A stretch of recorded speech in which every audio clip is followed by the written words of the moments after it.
আসসালামু আলাইকুম ওরহমতুল্লাহ। 1 মিনিট মাদ্রাসায় আপনাকে স্বাগতম।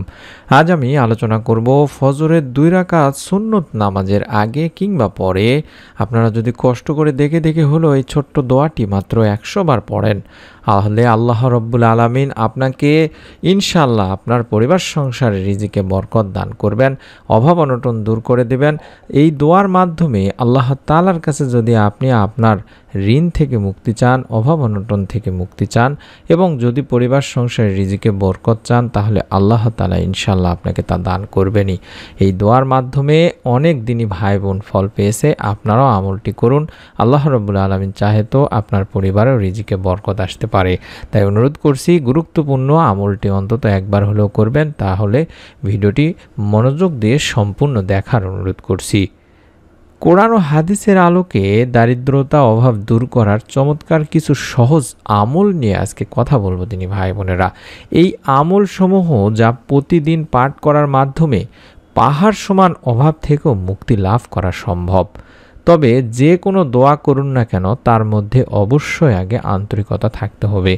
অনেক লোকের সঙ্গে কথা বলছেন কিংবা চা খাচ্ছেন বা যে কোনো কাজে ব্যস্ত আছেন, সেই অবস্থাতে যদি আপনি অভাব অনটন থেকে দূর হওয়ার দোয়াগুলো পাঠ করে যান, তবে এমনটি না করাই উত্তম। এইভাবে অমনোযোগী হয়ে দোয়া করতে আল্লাহ তাআলা নিষেধ করেছেন। আপনি যখন আল্লাহ তাআলার কাছে আপনার প্রয়োজনের কথা বলবেন বা আপনার অভাবের কথা বলবেন, আল্লাহ তাআলা যেন আপনার কাকুতি মিনতি দেখে আপনার সেই কাঙ্ক্ষিত চাহিদা পূরণ করার সিদ্ধান্ত নিয়ে নেন। হতে পারে সেটি অভাব অনটন দূর করার সিদ্ধান্ত।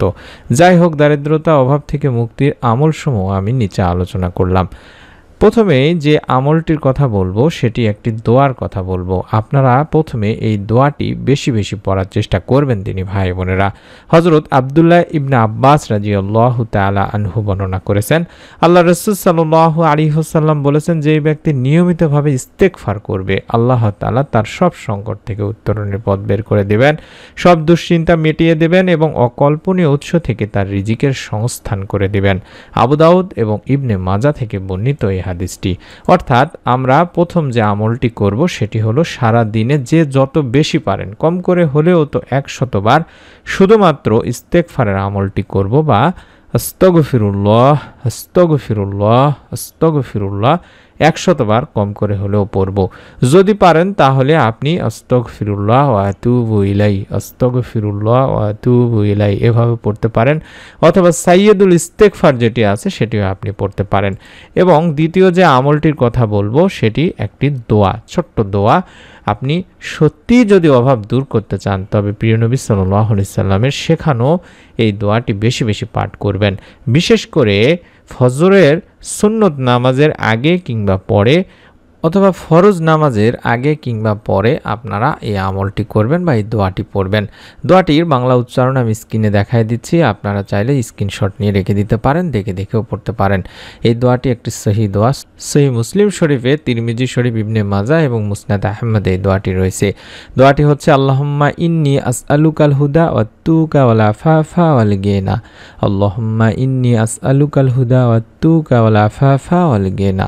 কম করে হলেও 100 বার মনোযোগ দিয়ে ধীর স্থিরভাবে পড়বেন।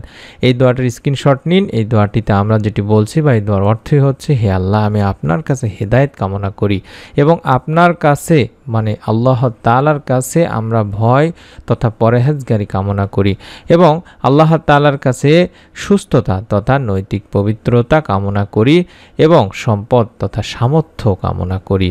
এটি যেটি বললাম মুসলিম শরীফ, তিরমিজি, ইবনে মাজাহ, মুসনাদ আহমদের একটি হাদিস।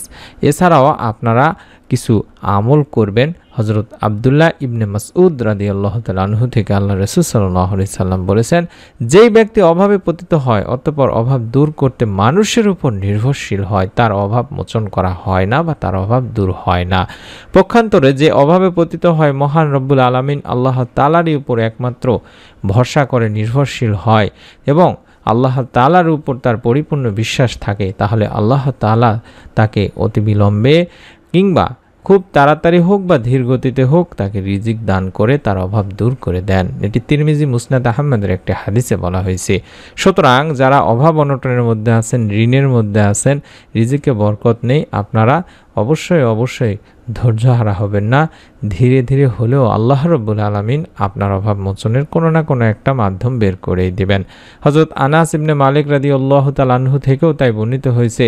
তিনি বলেন, আমি আল্লাহ রাসূল সাল্লাল্লাহু আলাইহি সাল্লামকে বলতে শুনেছি, তিনি বলেছেন, যে ব্যক্তি কামনা করে বা আশা করে যে তার রিজিক প্রশস্ত হোক বা তার রিজিক বাড়িয়ে দেওয়া হোক এবং তার আয়ু বাড়িয়ে দেওয়া হোক বা দীর্ঘ করা হোক, তবে সে যেন তার আত্মীয়দের সঙ্গে সুসম্পর্ক বজায় রাখে। এটি বুখারী মুসলিম শরীফের সহিহ একটি হাদিস। তাই আমরা চেষ্টা করব যে আমলগুলোর কথা বললাম এগুলো অবশ্যই করার জন্য।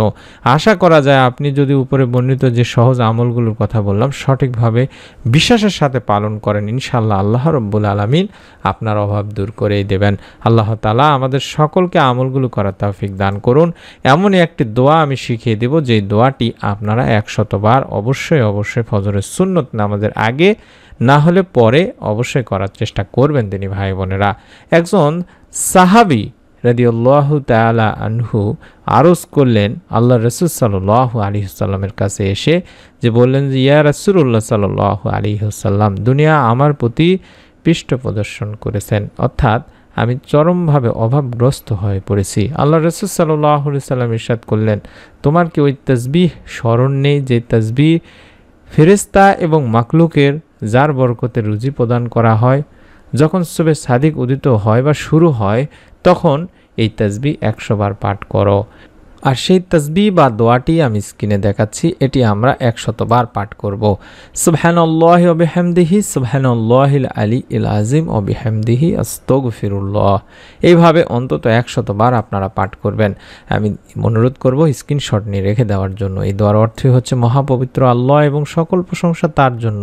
মহাপবিত্র আল্লাহ যিনি সমুচ্চ মহান এবং সকল প্রশংসা তার জন্য। আমি আল্লাহ তাআলারই কাছে ক্ষমা চাই।